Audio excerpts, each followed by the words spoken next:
Hi everyone and welcome in. It's a Monkey Mar. Before we get into today's video, please subscribe and like. So today I'm going to go into the Nosey Detective, who are the Boswells part 2. Let's look into Angela Boswell, and even though he is not a Boswell, let's look into the boyfriend William McCloud. Also, I am going to touch on the memorial for Evelyn and the property it was on, and who owns it, like who is also on that street. Let's go and get nosy and investigate. Okay, so first let's touch on the memorial for Evelyn Boswell. So this was an article out of Sullivan County, Tennessee from WVLT8, and it was posted Monday, March 9th at 2020. So a few of you have mentioned the memorial and why did it move and whose property was it on. So let's get nosy and let's do some investigating. I know, I'm nosy.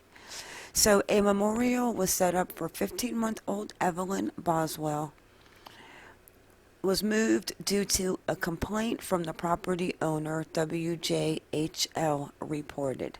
Over the weekend, officers with the Sullivan County Sheriff's Office and community members built a memorial with flowers, stuffed animals, and balloons at a tree near where the remains of a 15-month-old child believed to be Boswell were found at a residence on Muddy Creek Road.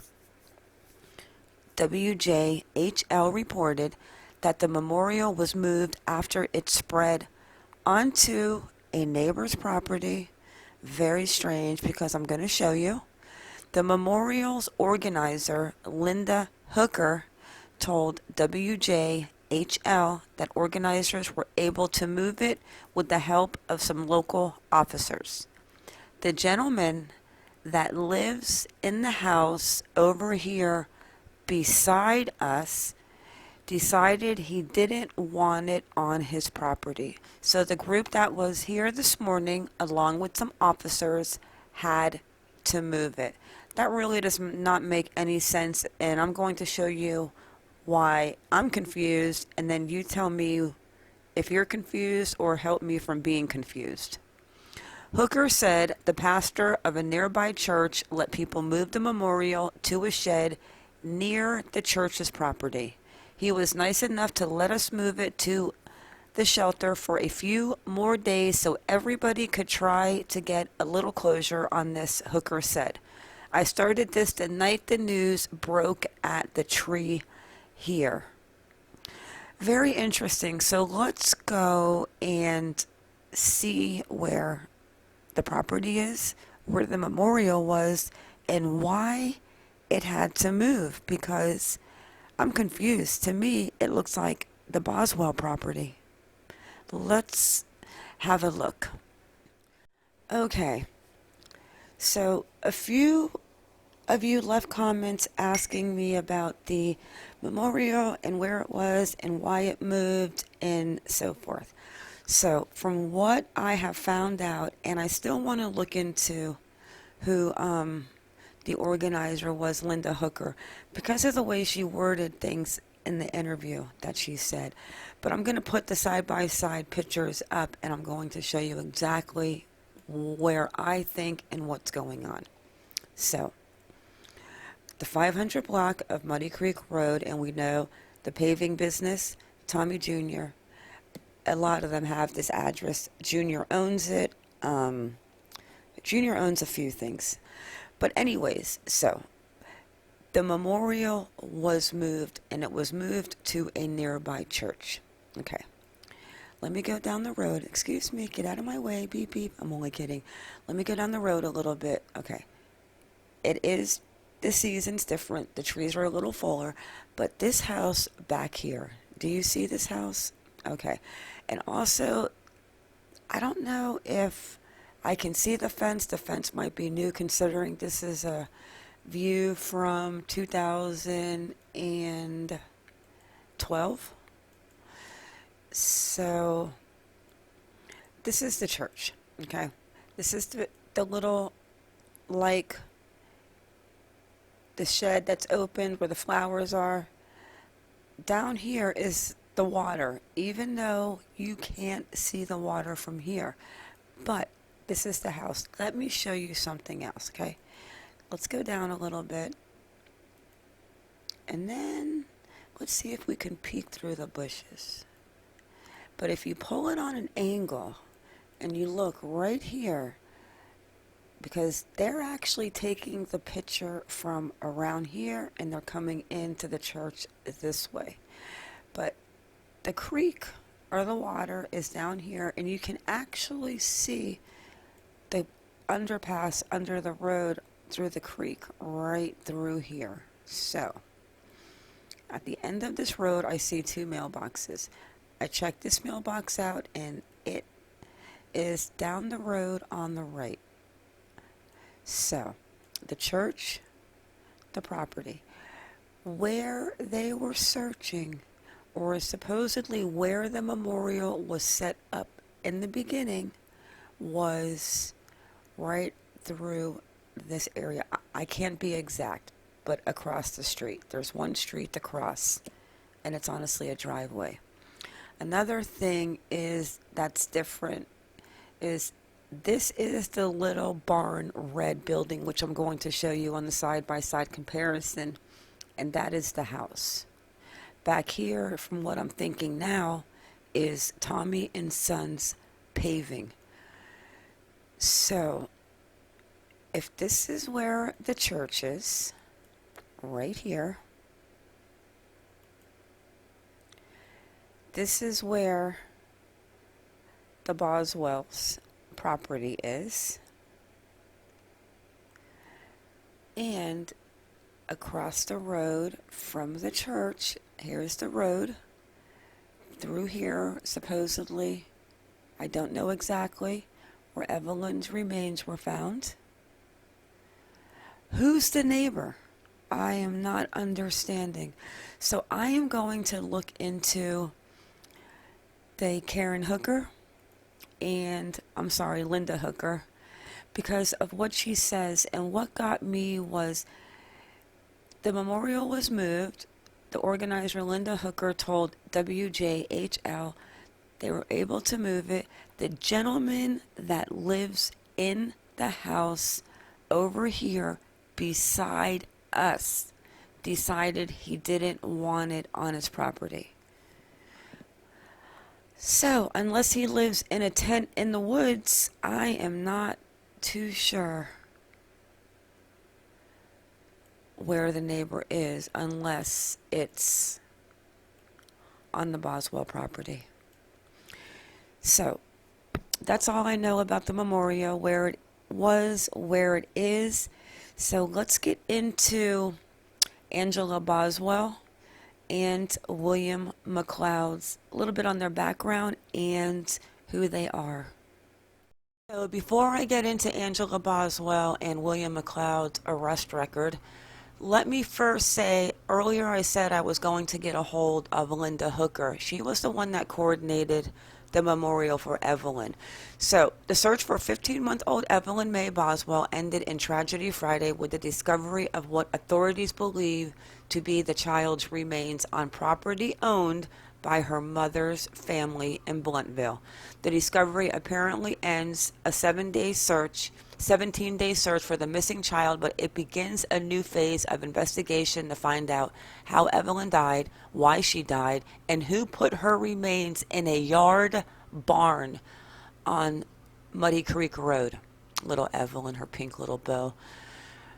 So a body of a child found in Tennessee last week has been identified as that of missing 15-month-old Evelyn Boswell. Authorities said, "We have a sad update to pass along in our ongoing search for the answers in Evelyn's death." The Tennessee Bureau of Investigation said in a tweet, remains found on Friday evening have been confirmed to be those of the little girl.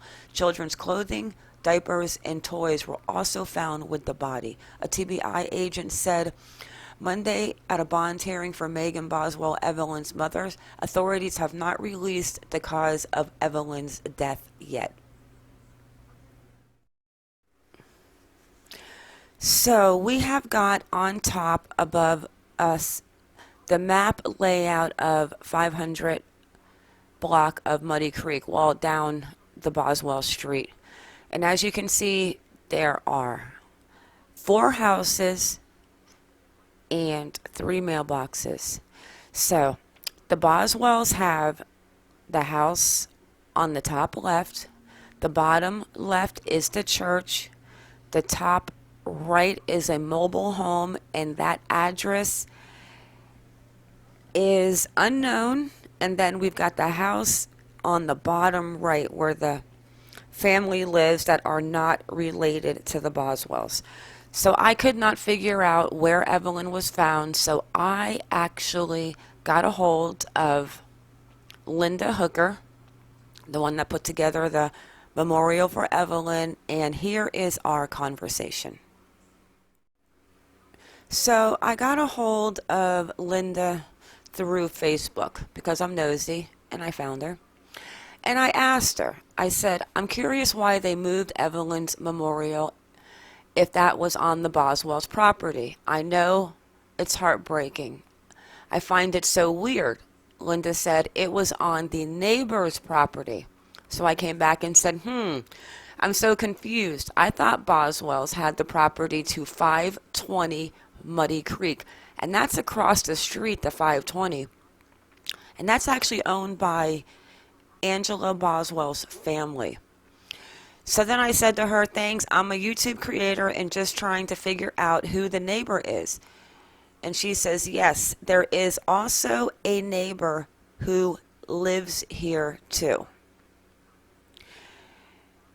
So then I said, I appreciate you answering me. I'm just lost where Evelyn was found. I thought it was at the Boswells. I know the church and watched you on the news, so in my mind, I could not put it together. Was Evelyn found on the Boswell land or by 520? I'm truly just curious and need to understand. I think it's great what you are doing. How long is the memorial up for? I would love to come, but I live in Maine. She told me the land. So it is on the Boswell's land. As far as backing up to the property, there might be somebody who's got some land out there now. Maybe they have a mobile home. I do not know that, but I am definitely looking into it. So like I said, that is the conversation between Linda Hooker and myself, and I believe that Evelyn Boswell was found in the shed that is on the Boswell property, and I'm going to post that picture again right now. And that shed where the big police light is where I believe Evelyn Boswell was found. All right, let's get into who Angela Boswell and William McCloud are. So I looked into Angela Boswell, and they actually have her living on the 500 block of Muddy Creek. But I remember when McCloud got arrested, and not arrested, I'm sorry, when the news reporter showed up to ask him a few questions and he told them to get back in his car, I know that was in Kingsport. I also know that Tommy Lee Boswell Jr. owns a couple of places in Kingsport, I think 2 units in an apartment complex. And of course, Tommy Boswell Sr. has the Memorial Avenue as his address now. So I think there's a few properties and they share them. But let's get into her criminal background. And like I said, I'm not going to tell you dates and times and things, but I will tell you this, that she has an entering premises after WA. She has petite larceny, assault and battery, another assault and battery, criminal domestic violence, another assault and battery, another criminal domestic violence, assault and battery, assault and battery, assault and battery, assault and battery, and assault and battery. I find 13 charges on Angela. And now let's get into William McCloud. So we've got good old William, and this boy's criminal record is as long as a roll of toilet paper. So I'm going to scroll through. I can't even count how many he has, but I actually got his court arrest jail time record from North Carolina Corrections, and I am going to attach that PDF in the description to my drive if you guys want to have a look. But my opinion, this is just my opinion. Do I think the grandmother or William had anything to do with the disappearance of Evelyn? No. In my opinion, I think with the records and the rap sheets that especially William McCloud has, I think they are into drugs, and I do not even think they have any idea what's going on around them. Do I think it's weird that little Evelyn was in a garden shed on the land for that long and nobody found her or even knew to look? I'm sure they did look. You know, what if Megan brought her back after the initial search? That I don't know. But like I said, guys, I'm going to attach his criminal PDF for my drive. And that is all that we have on these two. So, let's see. Anything else? Pretty boring. Lots of little DVs, burglary, theft, driver's license issues. So, in my opinion, I do not think the mother or the mother's 10-year younger boyfriend had anything to do with the disappearance of Evelyn. But I want to hear what you guys think. I want to hear who you think was involved, who you knew maybe was involved, or break it down for me, guys. I definitely want to hear your opinions.